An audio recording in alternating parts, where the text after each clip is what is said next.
Hello everyone, स्वागत है आपका आज के इस सेशन में। आज के इस सेशन में हम लोग CHSL 2022 के टीयर 1 के लिए जो सेक्शनल मॉक टेस्ट मैंने अपने टेलीग्राम चैनल पर पोस्ट किया था उसको डिस्कस करने वाले हैं। जिन लोगों को टेलीग्राम चैनल के बारे में नहीं पता है उसका लिंक डिस्क्रिप्शन बॉक्स में भी दिया हुआ है और आपकी स्क्रीन पर भी है, आप चाहें तो ज्वाइन कर सकते हैं। और जो लोग इस सेक्शनल टेस्ट को अटेम्प्ट करना चाहते हैं वो जल्दी से यूट्यूब बंद करो, टेलीग्राम चैनल को ज्वाइन करो और मैंने वहां पर अभी तक 2 सेक्शनल टेस्ट पोस्ट किए हैं, उनको जाकर के आप अटेम्प्ट करो। आंसर की भी ग्रुप में ही मैंने शेयर की हुई है। फिलहाल के लिए डिस्कशन स्टार्ट करते हैं। सबसे पहला क्वेश्चन था उस टेस्ट में, क्वेश्चन कहता है कि the following sentence has been split into 4 segments, यानी कि ये जो सेंटेंस आप लोगों को दिया हुआ है इसको 4 पार्ट्स में स्प्लिट किया हुआ है। अब आपको क्या करना है, identify the segment that contains a grammatical error. अब आपको इन चारों सेगमेंट्स में से वो सेगमेंट देखना है जिसमें ग्रामेटिकल एरर है। सेंटेंस दिया हुआ है, neither she NOR her friends has disclosed any information over the days developments. ठीक है, अब आप सबसे पहले इसका नियम जान लो, इससे रिलेटेड रूल क्या है वो देख लेते हैं। रूल कहता है कि जब 2 या 2 से ज्यादा सब्जेक्ट नाइदर नोर, आइदर और, नॉट ओनली बट आल्सो या फिर नन बट इनसे जुड़े हुए हों। कैसे? जैसे कि यहाँ पर शी और हर फ्रेंड्स, ये 2 सब्जेक्ट्स हैं, ये आपस में कैसे जुड़े हुए हैं? नाइदर और नॉर की हेल्प से जुड़े हुए हैं। तो अगर 2 या 2 से ज्यादा सब्जेक्ट इनसे जुड़े हुए हों तो क्या होता है, तो जो वर्ब होती है, यहाँ वर्ब की बात हो रही है, हेल्पिंग वर्ब और मेन वर्ब की, तो जो वर्ब है वो अकॉर्डिंग टू सेकंड सब्जेक्ट ली जाती है या फिर इस वर्ब के पास में जो नियरेस्ट सब्जेक्ट होता है उसके अकॉर्डिंग ली जाती है। तो यहाँ वर्ब क्या है? हैज, और उसके नियरेस्ट सब्जेक्ट क्या है? हर फ्रेंड्स। तो हर फ्रेंड्स है प्लूरल और प्लूरल के साथ में हैज का यूज नहीं होता, हम लोग हैव का यूज करेंगे। तो जो एरर होगी वो होगी ऑप्शन 3 में, नोर हर फ्रेंड हैज के स्थान पर आना चाहिए हैव। अब अगला क्वेश्चन देखते हैं, select the most appropriate option to fill in the blank. अब आपको मोस्ट अप्रोप्रिएट ऑप्शन सेलेक्ट करना है जो कि इस ब्लैंक में आप लोग यूज कर सकते हैं। सेंटेंस है, terrorism in all it's forms, जो आतंकवाद है इसके जितने भी रूप हैं, एंड मैनिफेस्टेशंस, मैनिफेस्टेशंस का अर्थ होता है अभिव्यक्तियां, तो जो आतंकवाद है वो इसके जितने भी प्रारूप और अभिव्यक्तियों में है, मस्ट बी क्या आना चाहिए। अब सबसे पहले ऑप्शन देखो, सेलिब्रेटेड यानी कि जो टेररिज्म है उसका उल्लास मनाया जाना चाहिए। कंडेम्ड, कंडेम का अर्थ होता है भर्त्सना करना या निंदा करना। ग्रोन, ग्रो की 3rd फॉर्म है यानी कि बढ़ाना, पोषण करना। कल्टीवेट होता है टू फोस्टर द ग्रोथ, यानी कि किसी की बढ़त है और उसको और ज्यादा बढ़ा देना। अब आप खुद सोचो कि पहला, दूसरा, तीसरा या फिर चौथा कौन सा ऑप्शन होना चाहिए। एक तो पॉइंट हुआ कि आपने इनको मीनिंग के बेस पे देख लिया, तो क्लियर है कि कंडेम्ड आएगा। एक और तरीका है जिस तरीके से आप इसको एलिमिनेट कर सकते हैं ऑप्शंस को, क्या कि सेलिब्रेट, ग्रो और कल्टीवेट, ये तीनों ही पॉजिटिव वर्ड हैं। सेलिब्रेट का अर्थ भी होता है उल्लास करना, पॉजिटिविटी है। ग्रो का अर्थ होता है बढ़ाना, पॉजिटिविटी है। कल्टीवेट का अर्थ भी होता है बढ़ाना, पॉजिटिव है। लेकिन कंडेम, निंदा करना, नेगेटिव वर्ड है। ठीक है, तो आप खुद सोचिए कि टेररिज्म एक बुरी चीज है, उसके साथ में उसकी हम लोगों को क्या करनी चाहिए। इस प्रकार से भी आप लोग सॉल्व कर सकते हैं। तो option 2 is the correct answer. अब देखते हैं अगला question, select the most appropriate meaning of the given idiom. Have one's heart in one's mouth, किसी का दिल उसके मुंह में होना। लिटरली अगर हम इसके हिंदी मीनिंग की बात करें तो ये निकलता है। अब जो इसका मीनिंग होगा या जो मोस्ट अप्रोप्रिएट मीनिंग होना चाहिए वो क्या होना चाहिए, आप वो देखते हैं। देखो, पहला ऑप्शन है फील वेरी एंशियस, यानी कि बहुत ज्यादा चिंतित या चिंता महसूस करना। Something very difficult to hide, ऐसी कोई चीज जिसको छुपाया ना जा सके या छुपाना बहुत मुश्किल हो। Have the tendency to reveal everything, जो सब कुछ डिस्क्लोज कर दे, ऐसी मनोदशा होना। या फिर पेट में कुछ भी ना पचना। चौथा है हैव सम बैड न्यूज, या बुरी न्यूज देना। अब अगर आपने have one's heart in one's mouth इसका बारे में पढ़ा है तब तो आप समझ जाएंगे, और अगर नहीं पढ़ा है तो ऑप्शन चारों ही बहुत सिमिलर हैं और पहला और दूसरा और तीसरा तो बहुत ज्यादा रेलेवेंट लग रहे हैं। जो have one's heart in one's mouth वाला इडियम है उससे रिलेटेड लग रहे हैं ऑप्शन 1st, 2nd, 3rd। तो मैं आपको इसका जो मीनिंग है वो बताता हूं। सबसे पहले have one's heart in one's mouth का मतलब होता है इन अ अलार्मिंग पोजीशन, यानी कि एकदम चिंतित रहना। तो जो ये मीनिंग है उससे रिलेटेड, उससे संबंधित जो मोस्ट अप्रोप्रिएट ऑप्शन है वो है option first feel very anxious, तो option first is the correct answer. अब अगले क्वेश्चन की तरफ चलते हैं। The following sentence has been split into 4 segments, वही है, एरर डिटेक्ट करनी है। सेंटेंस दिया हुआ है, after she retired from track and field, track and field खेल कूद से संबंधित है। She evolved as a coach, वो उभर कर आई एक कोच के रूप में। ग्रूम्ड फ्रेश टैलेंट, और उन्होंने जो नया टैलेंट है उसको और ज्यादा बढ़ाया या और उसका जो है पोषण किया। And kept an eye on the grass roots. अब अगर आप लोग ये समझ पा रहे हैं कि पूरा का पूरा सेंटेंस पास्ट टेंस में है, यहां पर वर्ब की सेकंड फॉर्म है, यहां वर्ब की सेकंड फॉर्म है, यहां वर्ब की सेकंड फॉर्म है, और उसके बाद में कीप के साथ में ईडी का यूज किया है। लेकिन हम लोगों ने पढ़ा है कि कीप की जो सेकंड फॉर्म है वो है केप्ट, और थर्ड फॉर्म भी केप्ट है। तो जो कीप्ड यहां पर यूज किया गया है वो गलत है, इनकरेक्ट है ग्रामेटिकली। तो जो एरर रहने वाली है वो रहेगी ऑप्शन फर्स्ट में, कीप्ड के स्थान पर यूज होने वाला है कीप की सेकंड फॉर्म केप्ट का। तो option first is the correct answer. अब देखते हैं अगला question. Select the most appropriate synonym of the given word. Word दिया हुआ है फ्लैम्बेंट, उसके साथ में 4 ऑप्शन है, मोडेस्ट, मॉड्यूलर, एक्सुबेरेंट और ग्लूमी। सबसे पहले इन पांचों के मीनिंग देखते हैं। आप लोग मीनिंग समझ लेंगे तो क्लियर हो जाएगा कि कौन सा ऑप्शन इसका करेक्ट होना चाहिए। सबसे पहले आता है फ्लैम्बेंट, जिसका मतलब होता है ब्राइट और इजीली नोटिस्ड, यानी कि चमकदार और ऐसा कुछ जिसको के आसानी से पहचाना जा सके। मोडेस्ट होता है not talking too much about one's qualities, एक ऐसा व्यक्ति जो अपनी अच्छाइयों के बारे में बहुत ज्यादा बातें ना करे, जिसको आप लोग अगर हिंदी में कहें तो विनम्र कह सकते हैं। तीसरा है modular, consisting of separate parts that can B joined together. Modular वो चीज होती है जिसमें बहुत सारे पार्ट्स हों और जिनको मिला करके या जिनको एक साथ जोड़ा जा सके, जैसे कि मॉड्यूलर किचन बोला जाता है आजकल। फिर है एक्सुबेरेंट, फुल ऑफ एनर्जी, एक्साइटमेंट, यानी कि ऐसा कोई व्यक्ति जिसमें बहुत ज्यादा एनर्जी हो या फिर वो बहुत ज्यादा एक्साइटेड हो, हिंदी में बोलें तो होगा जानदार। ग्लूमी आपको पता ही है, सैड या फिर निराश होता है। अब आप खुद सोचिए, हमको सिनोनिम बताना है फ्लैम्बोयंट का, जिसका मतलब होता है चमकदार। तो क्या मोडेस्ट होना चाहिए, मॉड्यूलर, एक्सुबेरेंट या फिर ग्लूमी? देखो ग्लूमी तो नहीं होगा क्योंकि ये है पॉजिटिव और ये है नेगेटिव, मॉड्यूलर से इसका कोई संबंध है नहीं। अब आता है मोडेस्ट और एक्सुबेरेंट, तो जो इन दोनों में मोस्ट अप्रोप्रिएट है वो है एक्सुबेरेंट, जिसका मतलब होता है जानदार, जानदार, चमकदार, बहुत ज्यादा सिमिलर साउंड कर रहे हैं और हैं भी सिमिलर। तो option third is the correct answer. Next question देखते हैं। अब आपको बताना है एंटोनिम किसका। वर्ड दिया हुआ है जीनियल, ऑप्शन है सोशिएबल, फ्रेंडली, अनफ्रेंडली या फिर ग्रेशियस। सबसे पहले इनके मीनिंग देखते हैं। जीनियल का मतलब है प्लेजेंट या फिर फ्रेंडली, यानी कि जो बहुत ज्यादा प्रसन्नचित हो, खुश मिजाज हो और फ्रेंडली भी हो। फ्रेंडली का मतलब समझते, मित्रतापूर्ण जो हो वो होता है जीनियल। अब आगे देखते हैं सोशिएबल, फ्रेंडली, सोशिएबल होता है सामाजिक, और ग्रेशियस होता है काइंड या फिर पोलाइट, दयालु अगर हम लोग बात करें तो। जीनियल जिसका मतलब होता है फ्रेंडली, उसका एंटोनिम क्या होना चाहिए? बहुत क्लियर हो रहा है कि unfriendly is the correct answer.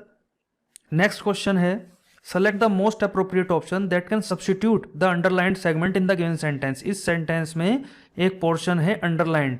अब आपको ये 4 ऑप्शन दिए हैं, इनमें से देखना है कि ये जो पोर्शन है फर्स्ट वुमेन प्रेसिडेंट वाला, इसको कैसे सब्स्टिट्यूट कर सकते हैं आप। देखो इससे पहले आप इस क्वेश्चन को अटेम्प्ट करो, आप 2 चीजें समझो। एक तो होते हैं ऑर्डिनल्स, एक होते हैं कार्डिनल्स। ऑर्डिनल्स होते हैं फर्स्ट, सेकंड, थर्ड, और कार्डिनल्स होते हैं 1 2 3 4 5 6, इस तरह से। अब नियम ये कहता है, अगर आपने आर्टिकल्स में पढ़ा हो तो, कि ऑर्डिनल्स से पहले हम लोग द का यूज करते हैं, the first, the second, the third, the fifth, इस तरीके से, ठीक है। अब यहां पर फर्स्ट से पहले कुछ है नहीं तो होना चाहिए वो क्या होगा, द। तो द वाले ऑप्शन है फर्स्ट और फोर्थ, थर्ड इररिलेवेंट है, ए फर्स्ट होगा नहीं, तो ऑप्शन 2 भी गलत है। अब बात आती है द फर्स्ट दोनों में है, अब यहां पर है विमेन और यहां पर भी है विमेन, ये प्लूरल है और ये सिंगुलर है। अब आप बात देखिए कि यहां शी की बात हो रही है, शी सिंगुलर है, वो बनी है पहली महिला प्रेसिडेंट या पहली महिला अध्यक्ष किसकी, भारतीय ओलंपिक संघ की। तो यहां पर जो ऑप्शन आना चाहिए वो आना चाहिए सिंगुलर वाला, द फर्स्ट वुमेन प्रेसिडेंट, जो कि है ऑप्शन फोर्थ। तो option fourth is the correct answer. अब चलते हैं अगले क्वेश्चन की तरफ। Select the most appropriate meaning of the given idiom have a ball. Have a ball का मतलब देख लो सबसे पहले। टू हैव फन यानी कि मजे करना, या फिर to spend time in a very enjoyable way, या फिर समय व्यतीत करना किसी मजेदार तरीके से। तो इसमें जो सबसे अप्रोप्रिएट होगा वो होगा एंजॉय वन सेल्फ ग्रेटली। तो option first is the correct answer. अगला क्वेश्चन देखते हैं। Select the most appropriate synonym of the given word. Gosh एक वर्ड दिया हुआ है, इसका सिनोनिम बताना है आपको। 4 ऑप्शन दिए हैं, ऑकवर्ड, होमवर्ड, एलिगेंट और इम्प्रूव। सबसे पहले इन सब की मीनिंग देख लेते हैं। गॉश का अर्थ होता है अनसोफिस्टिकेटेड, या फिर हिंदी में बोलें तो भद्दा।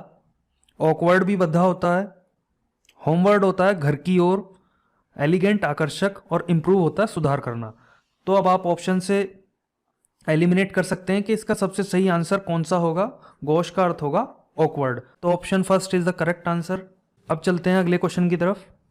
The following sentence has been split into 4 segments, identify the segment that contains a grammatical error. Sentence दिया हुआ है the taxi was hired by the women for its function. देखो सबसे पहले तो आप ये समझो कि वाज के साथ में वर्ब की थर्ड फॉर्म का यूज हुआ है, तो इसका मतलब है कि ये पैसिव वॉइस है। The taxi was hired by the, और यहाँ पर क्लियर भी दिया हुआ है बाय द विमेन। तो टैक्सी के साथ में द का यूज इसलिए हुआ है दिस और दैट की सेंस में।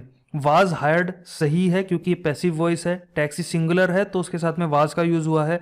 बाय द विमेन ये भी सही है, लेकिन अब जो एरर होनी चाहिए वो होगी इसमें, फॉर इट्स फंक्शन। ये जो इट्स है ना, यहाँ पर इशू है। क्यों? क्योंकि टैक्सी के फंक्शन के लिए हायर नहीं हुई है। महिला ने जो टैक्सी हायर की है वो टैक्सी के फंक्शन के लिए नहीं है जो इट्स का यूज करेंगे हम। ये जो इट्स जो यहाँ पर यूज होगा वो होगा विमेन के रिगार्डिंग। तो विमेन के लिए आप क्या यूज करेंगे? For her function. तो जो एरर है वो होगी ऑप्शन 4 में। नेक्स्ट क्वेश्चन है, इनकरेक्टली स्पेल्ड वर्ड बताना है आपको।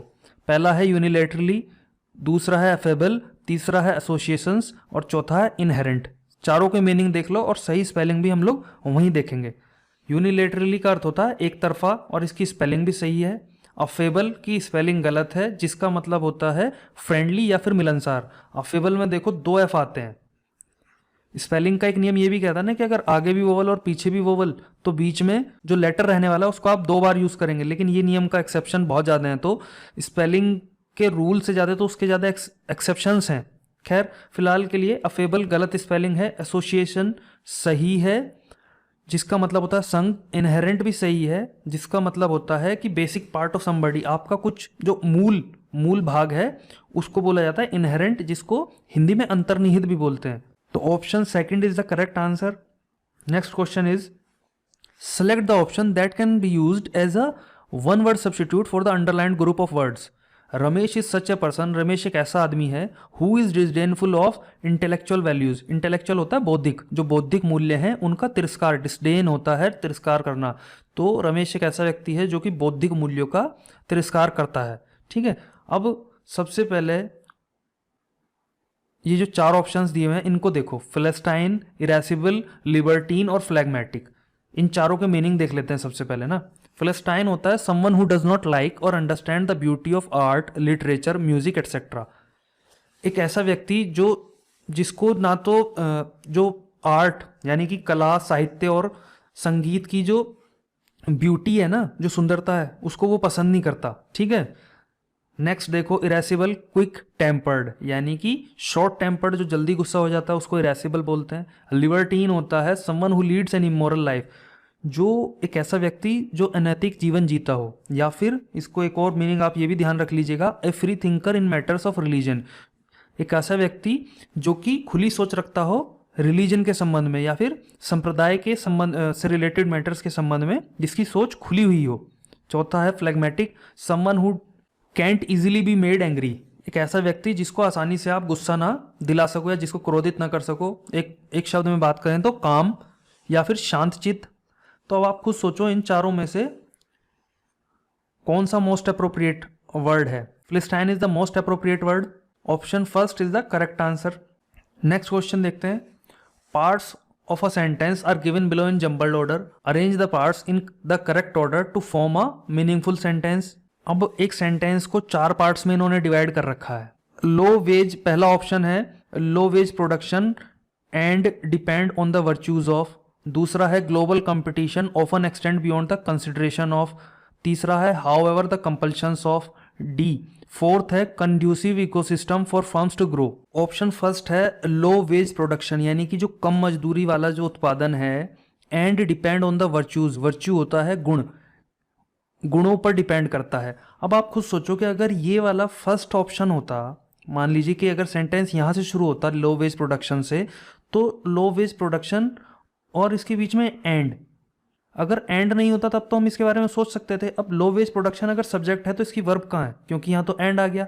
तो इसका मतलब ये है कि ये फर्स्ट नहीं हो सकता, फर्स्ट पार्ट नहीं हो सकता सेंटेंस का। तो फिलहाल के लिए इसको कंप्लीटली हम लोग स्ट्राइक आउट नहीं करेंगे, लेकिन इसको छोड़ देते हैं कि ये फर्स्ट पार्ट नहीं है। अब ऑप्शन बी देखते हैं, global competition often extend beyond the consideration of. जो ग्लोबल कंपटीशन है वो सोच से भी परे, किसकी सोच से परे, अब हम लोगों को वो देखना है कि वो किसकी सोच से परे एक्सटेंड हो जाता है। तो इसको अभी छोड़ देते हैं, मान के चलते हैं कि हमारा ऑप्शन बी सही है, ऑप्शन थर्ड सही है, बी से स्टार्ट हो रहा सेंटेंस। तो बी के बाद में अगर हम लोग ए देखते हैं, ये वाले इसको एग्जामिन करते हैं ट्रायल एंड एरर से, या तो आप इसको सीधा सीधा अगर आपको पता समझ में आ रहा है तो कर ही सकते हैं, नहीं तो सीधा जो इसका तरीका है सॉल्व करने का वो ट्रायल एंड एरर का ही है। तो बी के बाद में इन्होंने दिया है ए। अब ए देखते हैं हम लोग, global competition often extend beyond the consideration of low wage production and depend on the virtues of. अब आप खुद सोचो कि अगर ये होता ग्लोबल कंपटीशन यहाँ पर सब्जेक्ट है, अगर मान के चलिए इससे सेंटेंस शुरू हो रहा है तो, और उसके बाद में ये वाला पार्ट आ रहा है, तो डिपेंड नहीं होना चाहिए, डिपेंड्स होना चाहिए या फिर डिपेंडेड होना चाहिए। खाली वर्ब की फर्स्ट फॉर्म तो नहीं आएगी सिंगुलर सब्जेक्ट के साथ में, तो ये भी गलत हो जाता है। तो ऑप्शन थर्ड भी हमारा गलत हो गया, ऑप्शन सेकंड भी हमारा गलत हो गया। अब देखते हैं सी से स्टार्ट करते हैं सेंटेंस को। सी कहता है however the compulsions of, फिर आता है B, global competition often extend beyond the consideration of low wage production and depend on the virtues of. अब आप ध्यान दीजिएगा कि यहाँ जो सब्जेक्ट है अगर हम इसको फर्स्ट पार्ट मानते हैं तो कंपल्शंस हो चुका है, जो कि प्लूरल है, बाध्यताएं प्लूरल है, तो इसके साथ में डिपेंड भी फिट होता है। उसके बाद में हम लोग देखें D, on the virtues of conducive ecosystem for firms to grow, यानी कि कंड्यूसिव होता है अनुकूल और इकोसिस्टम होते हैं पारिस्थितिक तंत्र या फिर जिसमें एक ऐसा एनवायरनमेंट जिसमें लोग काम करते हैं। तो ऑप्शन फर्स्ट बिल्कुल सही बैठ रहा है, अगर आप अब इसका हिंदी मीनिंग निकालोगे ना तो बिल्कुल सही बैठ रहा है ये, ठीक है। तो option first is the correct answer. अब आपके पास समय है तो डी को ट्राई कर लो, अगर नहीं है तो भाई इधर से ही आप आगे बढ़ सकते हैं ऑप्शन फर्स्ट को करेक्ट मार्क करते हुए। अगला क्वेश्चन देखते हैं, स्पेलिंग एरर से रिलेटेड क्वेश्चन है। फर्स्ट है इमिग्रेंट, हाइपोकॉन्ड्रियक, आर्ग्यूमेंट और पैट्रियार्की, ठीक है।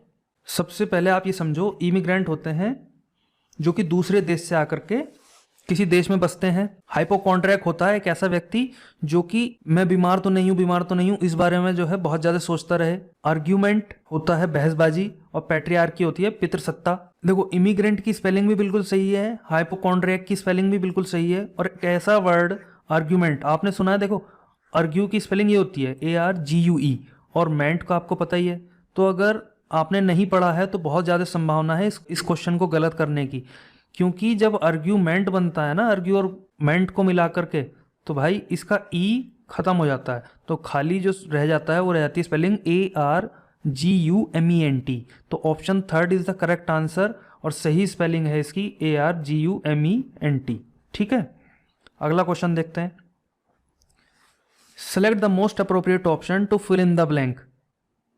4 ऑप्शन दिए हुए हैं, सेंटेंस दिया है, अब देखना है कि इसमें सबसे अप्रोप्रिएट ऑप्शन कौन सा है। I have seen the dash of temples even in China on the east coast, यानी कि मैंने देखे हैं, क्या देखे हैं, डैश ऑफ टेम्पल्स, मंदिरों के dash, even in China, China में भी, कहाँ, ऑन द ईस्ट कोस्ट। अब आप देखो ऑप्शन क्या दिए हुए हैं, रिमाइंड्स, पहली बात तो रिमाइंड एक वर्ब है जिसका मतलब होता है याद दिलाना, रेमिनेंट्स अंश होता है, रिमेन्स भी अंश होता है, और रेजिलेंट होता है मजबूत या फिर जिसके ऊपर भरोसा किया जा सके। तो ऑप्शन फोर्थ और ऑप्शन फर्स्ट तो बिल्कुल ही ख़त्म है इनकी कहानी, ये यूज़ नहीं होंगे। अब बात आती है रेमिनेंट्स और रिमेन्स पे के बारे में। अब इनमें मोस्ट अप्रोप्रिएट है रेमिनेंट्स।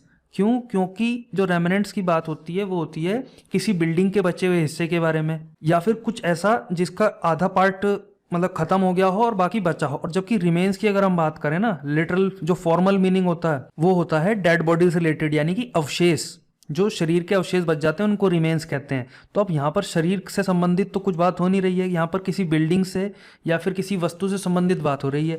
तो remnants is the most appropriate option. अब चलते हैं अगले क्वेश्चन की तरफ। अब आपको बताना है एंटोनिम किसका वर्ड दिया है, इंडिग्नेशन। उसके 4 ऑप्शन है, रिसेंटमेंट, ट्रैंक्विलिटी, वायलेंस और वरी। पहले तो इंडिग्नेशन का मतलब देख लेते हैं।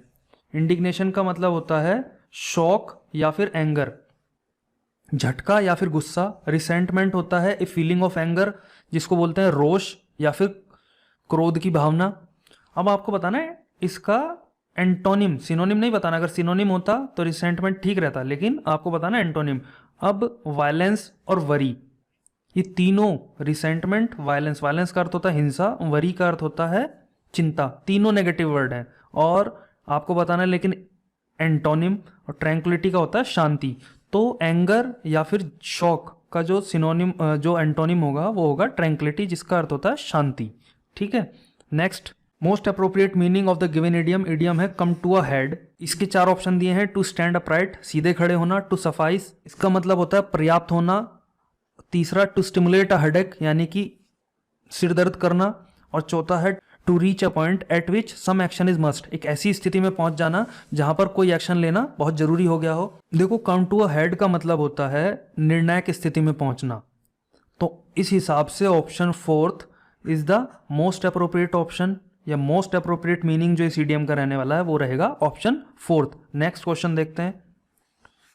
आपको बताना है most appropriate antonym of counter plot. Counter plot का मीनिंग देखते हैं सबसे पहले। A plot design to counter another plot, या फिर किसी ने षड्यंत्र रचा है तो उसका प्रति षड्यंत्र क्या होगा, काउंटर प्लॉट। अब इसका एंटोनिम बताना है आपको। काउंटर प्लॉट का एंटोनिम प्रति षड्यंत्र का, षड्यंत्र एंटोनिम नहीं रहने वाला है, ये इसके सिमिलर ही है। लेकिन काउंटर प्लॉट के जो और मीनिंग होते हैं वो ये है जालसाज, नकली, इस तरह के इसके और मीनिंग है। तो उसमें जो है कैंडोर का अर्थ होता है the quality of being honest, यानी कि ईमानदार होने की जो अच्छाई है या ईमानदार होने का गुण है उसको कैंडोर बोला जाता है। जेन्युइन होता है असली, डिफॉल्टर होता है दोषी। तो अब आप खुद सोचोगे काउंटर प्लॉट का एंटोनिम क्या होना चाहिए।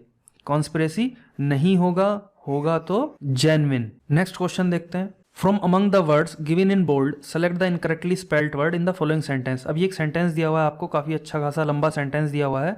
इसमें 4 वर्ड्स बोल्ड दिए हैं, उनमें से आपको देखना है कि कौन सा इनकरेक्टली स्पेल्ड वर्ड है। पूरा सेंटेंस पढ़ने में आपको समय वेस्ट करने की बिल्कुल भी जरूरत नहीं है, वो भी एक ऐसे एग्जाम में जहाँ एक सेकंड बहुत बहुमूल्य होती है। सीधा इस प्रकार के डायरेक्शन पढ़ने के बाद सीधे इन वर्ड्स के ऊपर आना है। सबसे पहला है डेवलपमेंट, दूसरा है डिस्पर्सल, तीसरा है मैन्युफैक्चरिंग और चौथा है एक्टिविटीज़। ठीक है, अब अगर आपको पता है कि सही स्पेलिंग क्या है तो वो है ऑप्शन जिसमें मैंने जानबूझ करके ए अलग से डाल रखा है। तो डिस्पर्सल की स्पेलिंग होती है DISPERSAL, जिसका मतलब होता है फैलाव या फिर प्रसार, या फिर बोलें तो टू स्प्रेड। तो option 2 is the correct answer. Next देखते हैं। In the following passage some words have been deleted, read the passage carefully and select the most appropriate option to fill in the blank. अच्छा, ये एक question solve करने से पहले ना एक चीज़ समझ लो आप लोग कि ये जो पैटर्न मैंने लिया है एग्ज़ाम का, ये हूबहू जो CHSL वाला 2022 में एग्ज़ाम हुआ था ना, उससे मैंने कॉपी कर रखा है। क्वेश्चन मैंने डाले हैं लेकिन जो पैटर्न है वो सेम हूबहू CHSL का है जो भी रिसेंटली Tier 1 हुआ था। वापस से आते हैं क्वेश्चन की तरफ। Dash areas have generally been dash attractive to manufacturing firms because wages, property and land dash और all dash than in most metropolitan areas। 4 option दिए हुए हैं, रूरल, अर्बन, विलेज, सिटी। इसी प्रकार से आपको जो ब्लैंक पोर्शन है उसके लिए 4 ऑप्शन दिए हुए हैं। अब सबसे पहले देखते हैं, यहाँ पर हम लोग रूरल को फिट करते हैं। Rural areas have generally been more attractive to manufacturing firms because wages, property and land costs are all lower than in most metropolitan areas. इससे पहले कि आप और ज़्यादा ट्राई करो ना, मैं आपको बताता हूँ कि यहाँ पर देन का यूज़ हुआ है, यानी कि कंपैरेटिव डिग्री आनी है। अब आप देखो कि कंपैरेटिव डिग्री है कहाँ, मोर में है, ये नहीं रहेगा, और मनी का तो मतलब बनता ही नहीं है, तो मोर और लेस, तो इन दोनों में से आप लोगों को ट्राई करना है, मोर वाला आएगा ऑप्शन या फिर लेस वाला। अब बाकी एग्जामिन करते हैं। रूरल और विलेज हो सकता है इन दोनों में से कोई एक यूज हो जाए, क्योंकि दोनों ही सिमिलर मीनिंग कन्वे करते हैं। उसके बाद में मोर और लेस का तो हमारा है ही कि भैया इनमें से क्या आना चाहिए। उसके बाद में थर्ड ऑप्शन आना चाहिए कि because wages property and land cost. अब या फिर ये देखो आप, जो wages property and land cost, अगर आपको थर्ड ऑप्शन से भी क्लियर नहीं हो रहा कि कॉस्ट वाला ऑप्शन आना चाहिए कि रेवेन्यू, तो चौथे से तो डेफिनेटली क्लियर हो जाएगा। क्यों? क्योंकि अगर हम लोग देखें कि rural areas have been generally more attractive to manufacturing firms because wages property और लैंड कॉस्ट, जो वेतन और प्रॉपर्टी यानी कि संपत्ति और फिर लैंड यानी कि जमीन की कॉस्ट है वो और आर लोअर या फिर सिमिलर। अगर देखो सिमिलर होता तो फिर मोर अट्रैक्टिव, अगर हम लोग यहाँ सिमिलर मान करके चलते हैं कि भाई यहाँ पर सिमिलर आएगा, ये वाला ऑप्शन अगर हम लोग देख लें थर्ड वाला, तो फिर लेस या फिर मोर का तो मतलब ही नहीं हो जाता, क्योंकि जो विलेज एरिया या फिर रूरल एरिया है वो मेट्रोपॉलिटन यानी कि महानगरीय एरियो से, महानगरीय क्षेत्रों से ज़्यादा लोगों, महानगरीय क्षेत्रों से जो मैन्युफैक्चरिंग फर्म्स हैं उनको ज़्यादा क्यों पसंद आते हैं? क्योंकि वहाँ पर कॉस्ट या तो लोअर हो सकती है या फिर हायर हो सकती है। लेकिन यहाँ पर मैंने डाला ऑप्शन सिमिलर, तो इससे आप इसको एलिमिनेट कर सकते हैं कि भाई सिमिलर तो होगा नहीं, तो जो मोस्ट अप्रोप्रिएट रहने वाला है वो रहेगा ऑप्शन फर्स्ट। मैंने वैसे तो इसको समझाने की कोशिश करी, लेकिन ये जो क्लोज टेस्ट टाइप के जो क्वेश्चन रहते हैं ना, इनको आपको कोई समझा नहीं सकता, ठीक है। अब इसलिए नहीं समझा सकता कि पता नहीं आपको कौन सा पॉइंट इशू कर रहा हो और कौन सा आपको ठीक लग रहा हो। तो ये वाले जो क्वेश्चंस हैं वो क्वेश्चन सॉल्व कर पाते हैं आप केवल और केवल प्रैक्टिस से।